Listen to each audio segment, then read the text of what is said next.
Hey folks, if you want to level extremely fast when Midnight launches later this month, there's a handful of important items that you should begin preparing right now. While there's many items in this list that you'll already be familiar with if you speed leveled in past expansions, I want to begin by talking about Gidwin's Hearthstone, which has never been relevant until now. At some point during the Midnight campaign, you'll need to complete a questline called Arator's Journey, which takes you on a tour through a lot of the older vanilla zones. One of the first quests in this chain tells you to reach Lightshope Chapel, and you'll need to fly there all the way from the Sunwell. Even if you're really good at skywriting, this is still 3 minutes of uninterrupted travel time, but if you have the item Gidwin's Hearthstone, you can instead use that to immediately reach the turning point. This Hearthstone is a quest item provided to you at the very end of Eastern Plaguelands. The questline here will begin by speaking to Fiona in the southern part of the zone. The quest that provides you with the Hearthstone is the final one in this chain called Journey's End. In total, it should take you about 30 minutes to complete the entire questline, and once you have the Hearthstone, just leave it in your bags and don't turn in the final quest. It's worth noting that you can technically set your normal Hearthstone to Lightshope Chapel before the expansion begins, but this will prevent you from using it as a minor time save during the rest of the Midnight leveling process, so I'd still recommend getting Gidwin's Hearthstone as long as the quest is still available for you. As a small bonus note, you can interact with Fiona's Caravan in Eastern Plaguelands to receive a 2% experience buff while you're in that zone. This is granted by the buff Argus's Journal, and although this is a tiny bonus that'll only apply to a handful of quests in the Midnight campaign, you automatically unlock it while getting Gidwin's Hearthstone, so you may as well take the free XP. While that's the most notable new addition to leveling prep in Midnight, a lot of standard speedrunning items from past expansions will be useful once again at various points in the campaign. In fact, a lot of speed leveling items will be even more relevant now than they were in the past, due to the intro questline at the Sunwell. If you played through the Maw in Shadowlands, you'll probably receive some PTSD flashbacks when I tell you that the Sunwell intro is a 15 to 20 minute long questline right at the start of the campaign which prevents you from using any mounts. It's also filled with a ton of quests that tell you to kill a single named mob, which is a recipe for causing disastrous launch day bottlenecks. This means that if you really want to get ahead of the pack, you'll need to have a handful of different items that can save time throughout the Sunwell intro. Obviously, this includes standard speed leveling consumables such as Gunshoes or Goblin Gliders, which you can just buy off the auction house. In case you're fairly new to World of Warcraft and are unfamiliar with a lot of these traditional speed leveling items, I've included a detailed guide that I made last year in the video description, and it goes over all of the historically important consumables such as Gunshoes and Gliders. With that being said, another returning item that will play a much larger role is the Cracked Radinax Control Gem. While this was always extremely strong at helping you traverse long distances, it's even more important now thanks to the existence of the Mailbox Brutosaur mount. In case you're unaware, while this item normally has 3 charges and the unique tag, meaning that you can't hold more than 1, you can mail yourself a bunch of them in advance, and then after using all 3 charges, you can pull a fresh Radinax gem out of your mailbox. This can be a bit awkward to include in the routing, since it usually requires portable mailbox toys such as Caddy's Stamp Whistle, which currently don't work in the Sunwell intro. However, since the War Within introduced the Mailbox Brutosaur mount, a lot of players will be able to stockpile tons of Radinax gems in advance, and then simply grab an extra one from their Brutosaur mailbox whenever they run out.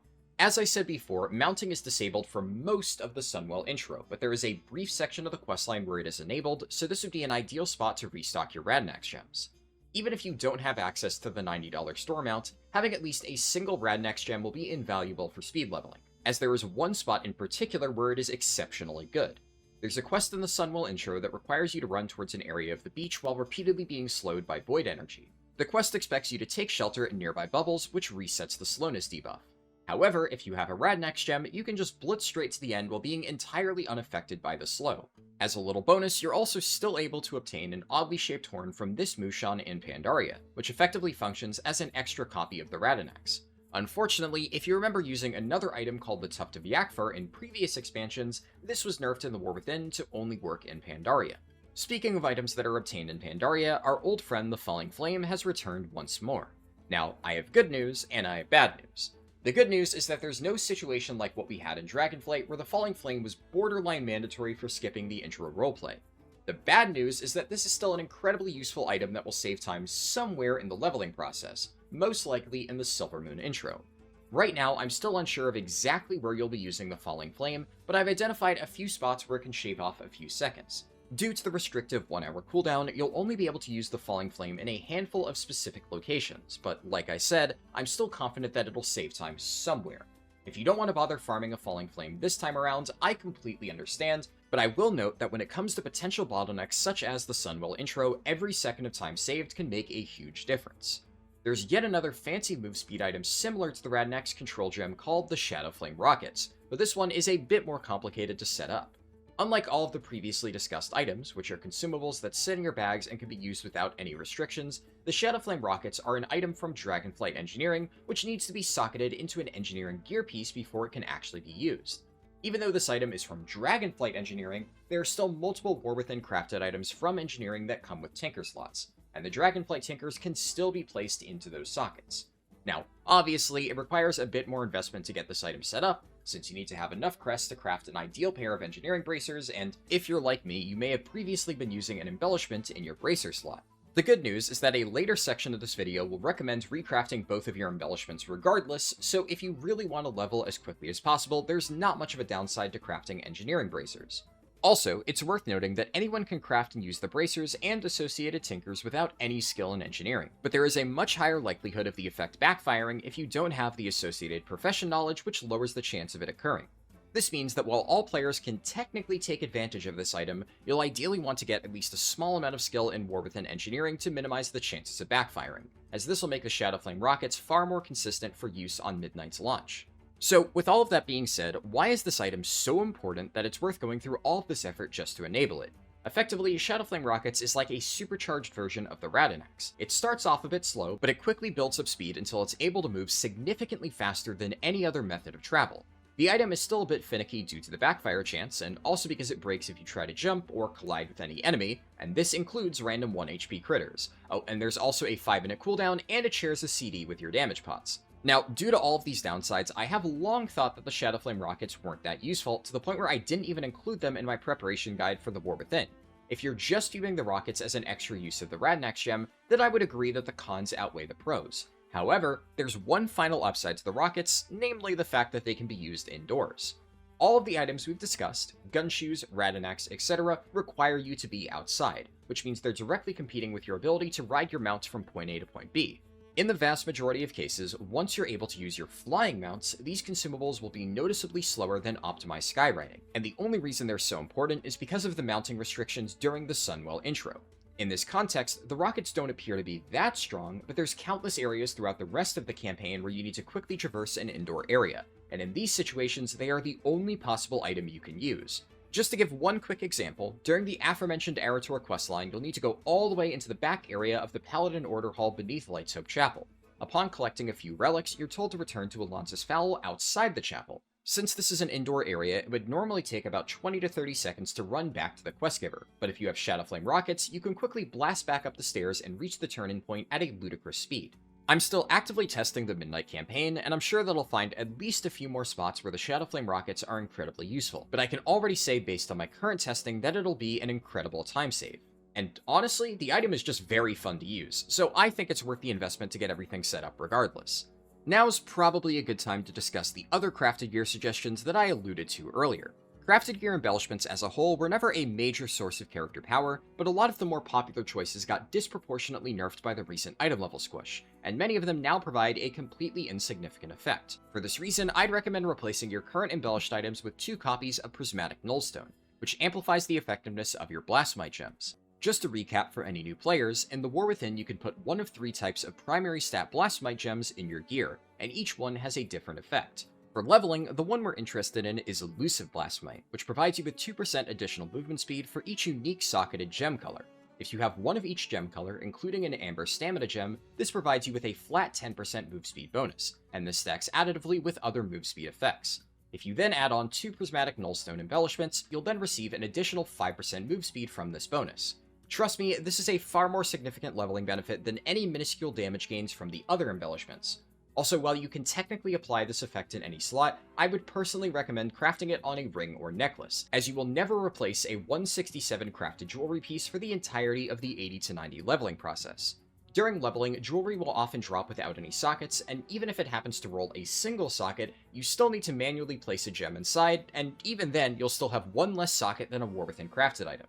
Since jewelry has no primary stats to worry about, you actually get less overall secondary stats from the higher item level pieces that drop while leveling. You will of course replace these items eventually, but not until after you've reached level 90.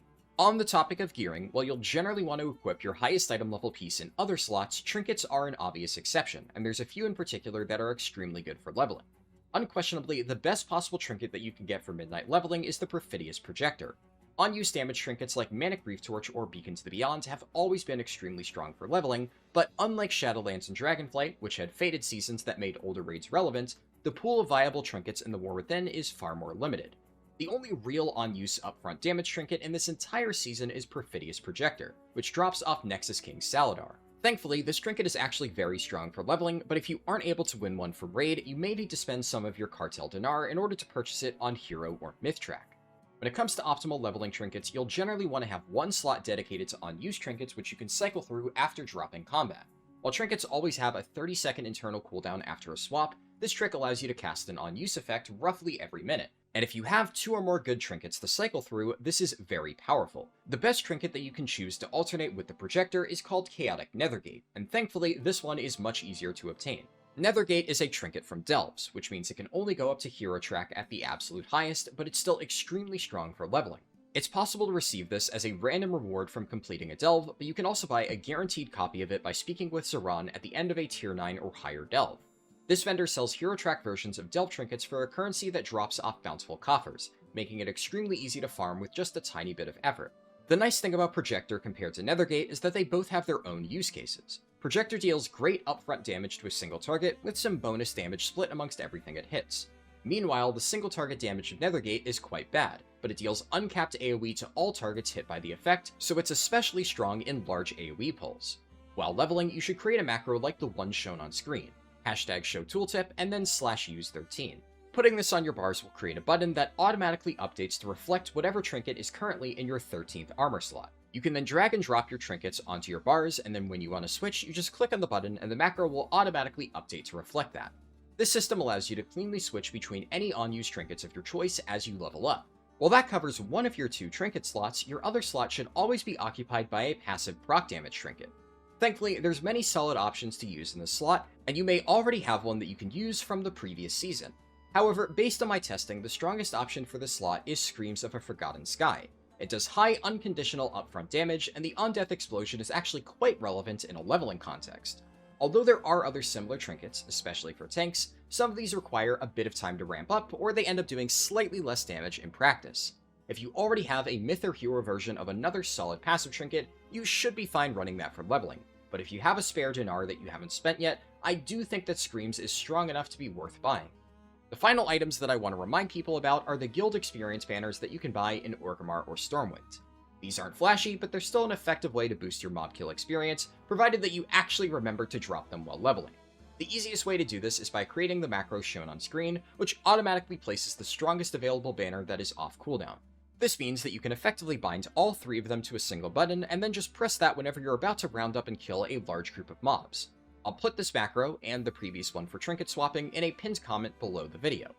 Finally, there's a lot more mundane stuff, such as enchants or buff items, that I won't bother covering in detail during this video. This is also partially because there's a few buff consumables which are really strong due to oversights from the recent stat squish, and if I discuss them here, Blizzard would almost certainly nerf them. The same thing goes for Prequests. Although the standard few like pet battles or cooking fishing daily still work in Midnight, there's a few interesting options this time around that may get nerfed before launch. With that being said, I usually share all my findings over on my Discord server, and if I discover something new that I feel is extremely important and wasn't covered in this video, I'll leave a note about it in the pinned comment. If you found this video helpful, I'd greatly appreciate it if you could toss it a like, and I'd recommend subscribing if you want to see more information about Midnight 80 to 90 speed leveling. Thanks for watching, and I'll catch you in the next one. Peace.